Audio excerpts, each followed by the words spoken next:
healthcare and policing. Policing. Mm-hmm. Black women are 3 times less likely to have a family doctor than non-racialized women.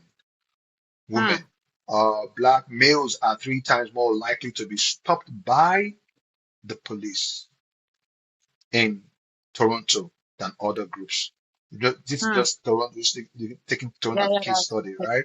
Yes. So the black males are 3 times more likely to be stopped by police in Toronto Mhm. than other groups. Housing and income. 20.6% of Black Canadians reported living in housing below standards. Black Mhm. Canadians are 2.8 times more likely to experience food Food insecurity. insecurity. Plus. So these statistics highlight the pervasive nature of anti-Black racism in Canada, affecting various aspects of life, from education, employment, to healthcare, and even housing. So there are facts on ground that uh, definitely portrays what the minorities are going through, Mhm. the black skinned ones are going through. And I believe Mhm. that things can no longer continue like this. We don't have to take arms, we don't have to go on the street and start killing ourselves, but I believe that things can be done with wisdom and done appropriately. We can follow the right process, which is having structures in place, speaking up, having advocacy groups, who are really serious. And at the end of the day, the government actually listening to the voice of these plagued ones, the voice of these ones who have these emerging prevalent concerns that is actually eating up the society. It's become a decadence in our community. And I'm hoping that such conversations can be even had, beyond this platform, even in larger platforms, and even some voices that some people that we already respect, even in that one community can speak up, and our voices finally um, being listened to and heard. What I, um, I, you say? yeah, yeah. What I wanted to say is, because I that idea of somebody is coming to save you, or somebody is supposed to speak up for you. I think we've done that, and we've not seen anything come out of that. And to be quite honest with you, I am not interested in that anymore. I am more interested in us to start documenting our pains, to start talking about these experiences. Let's talk about it and let's make it a mainstream conversation. If we talk about it enough, the government likes to listen to the people. It will get to the ears of who it needs to get to. But we have to start by talking about it, not waiting for somebody to go help us talk about it. We have to talk about it because our community is being affected. What happens to the children that their parents are going through racism, discrimination, and microaggression at work? Those children get yelled at. There's something called transfer of aggression. Some of these children, they are the receiving end from their parents. They might not physically beat them. There's verbal abuse. There's mental torture coming from parents to children because of what? These people do not know how to manage this stress. And this is part of the reason why somebody like me, I'm in the mental health therapy, mental health consulting field. I am particularly passionate about Black mental health because I understand why it is important to have a culturally informed, culturally competent, trauma informed mental health therapist that understand the culture, that understand what it means to be somebody like you in that culture, to understand what is culture shock, to understand the pain that comes with somebody trying to assimilate into a system that is consistently making you feel like you are not good enough, that you have to work 2 times or 3 times or even 4 times more to prove that you are good enough. Because if you're working like every other person, that is not good enough. You have to work extra. You have to do extra for them to say, okay, I think you're good enough. Do you know that thinking that I have to do extra? That is a different kind of stress because you are always hypersensitive. You are hyper alert. If you're talking, you're watching your tone of voice. If you want to talk to your boss, for example, because you know, if it's female, somebody like me, I have to watch my tone because I do not want to come across as the angry black woman because the stereotype. Because if I'm like myself, which is loud, vivacious, happy, it is loud. It is too loud. But they can be loud. That is good. If I am loud, I am being aggressive. Right? So these are the things that people go through, and you are expected to be okay with all of that. And then they are wondering why you get to a point and you explode. They don't know why you explode. You exploded because it is your body is supposed to feel things. Your body is not supposed to hold on to those feelings. And if you hold on to negative feelings for a long period of time, it will come out one day and it will come out the way you don't want it to come out. Maybe one day the boss might say something and you've had enough. You will say something you are not supposed to say. And then it becomes a self-fulfilling prophecy. The boss will say, I said it, I told you, you see? Everybody can see now. But they are seeing your reaction. But they are not seeing the action that led to that reaction. But if we are talking about these things, if we're having a conversation about this, it means that if I'm bottled up, if I'm feeling angry, if I'm feeling pissed off, if I'm feeling very, very, very like I need to kiss somebody, that kind of anger, if somebody else is explaining or validating that thing that I'm feeling, suddenly I'm not alone because somebody understands. Somebody is giving a voice to my feeling. Somebody is validating my feelings. I am being seen. I am being treated like I matter. It is no longer an isolated incident. It is now what we are feeling as individuals, as a member of the collectives. And from that, we can now join our hands together as we have suffered this and then start collectively with strength. We can now say, you know what, this is happening. We don't want to be pacified. We don't want like what they did with the Black Lives Matter and now everything dies down. That should still be in the mainstream because the problem has not gone away. The problem has not gone away. It has to still be mainstream. We have to continue to. It does not have to be. Oh, let's give them what they want. If they calm down, we can take it back. We go back to business as usual. No, the conversation should continue because racism, microaggression, racial profiling, racial discrimination, racial trauma, it does not disappear. It is there. People are dealing with this every day. This is somebody's life. This is what people from our community deal with on a daily basis. Wow, wow, that's powerful. I'm just gonna read. I'm just gonna read the statistics I have with regards to the impact to mental health. It Okay. says 24%, 24% of racialized Canadians who face discrimination reported fair or poor mental health, Hmm. compared to 13% of those who didn't experience discrimination. Hmm. 24% of racialized Canadians who face discrimination reported fair or poor mental health, compared to 13% of those who didn't experience discrimination. Di- Hmm.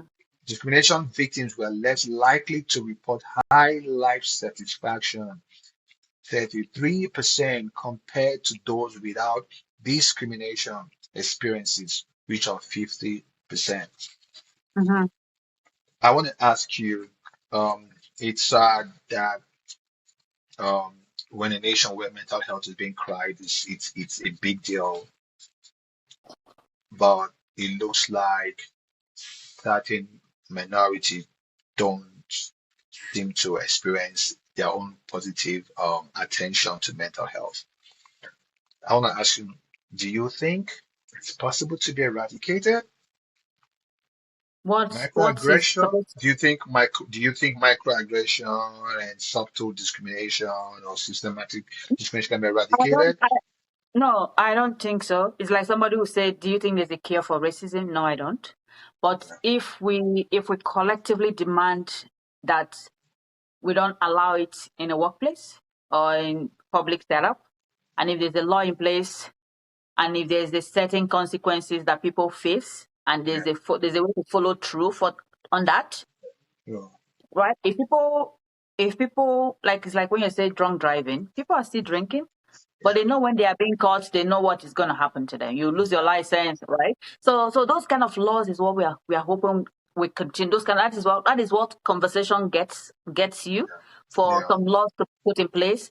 So if you want to lose your job, or that is why these days now I love that people are using their social media and their camera to capture racism happening in real life. And as long as those people understand that they are being recorded, you see them, they switch. So which means they know how to switch. They know how to control themselves. But the reason why they're suddenly behaving properly is because somebody brought out the camera and said, "What did you say? I am recording you. Can you say that again?" You see them, they stop their racist behavior.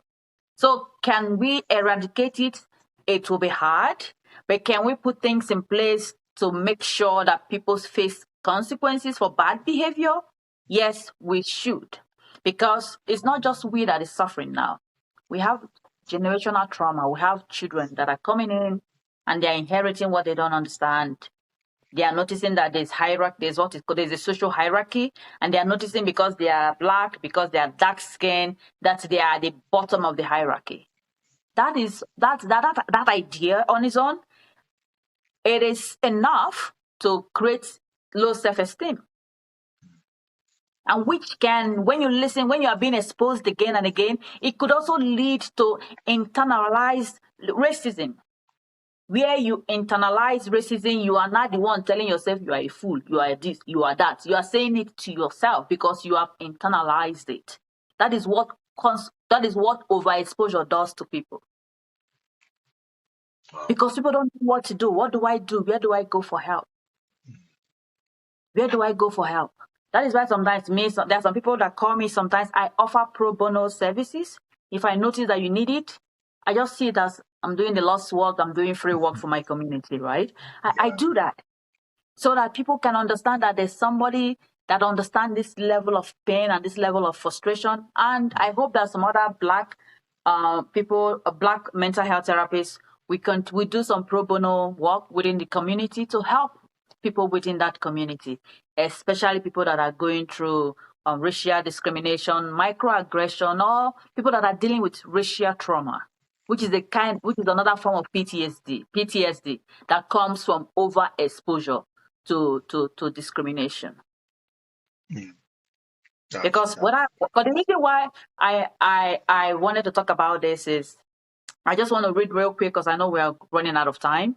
Um, Apart from there's something called health issues, right? That can come out of this. If you are being exposed chronic stress, which Mm-hmm. can lead to depression, anxiety. It's not just mental health now. We're talking about physical health issues like hypertension, high blood pressure, because of cortisol level, which is your stress hormones. It becomes so elevated, so high that it can trigger you having high blood pressure or hypertension, which is a physical health issue. Mm. So we are not just talking about mental health. We're talking about mental health. We are talking about physical health. We are talking about so even your financial health, your ability to make sound financial decisions will be limited if you are physically and mentally stressed out. Mm. So every aspect of you will suffer. Even your relationship too suffers. Your relationship with your girlfriend, with your boyfriend, with your wife, with your husband, with your children. Every aspect of your life suffers. Mm. So it is not something to just sweep under the rug or pretend as if it does not affect us. It is affecting us. If not, our community will not have the highest divorce rate. It is stress that is causing those things. And we have to start talking about these things. It's not True. just the man going through. Maybe the man is going through workplace microaggression, discrimination, racism at work. The woman is going through that. And because they are not talking about what they are going through in their respective workplaces, they bring the stress home. And this person is like, I'm so stressed, I don't want to talk about it. This person is like, no, I don't want to talk about it. And they Mm. end up fighting against each other instead of Mm. fighting together against the forces that is fighting against them. It is true. It is true. It is true. Wow. Okay. Like you said, it's a conversation that must be held and must be held at a larger scale, at a more structured scale. And I'm hoping that people like you can share such conversations.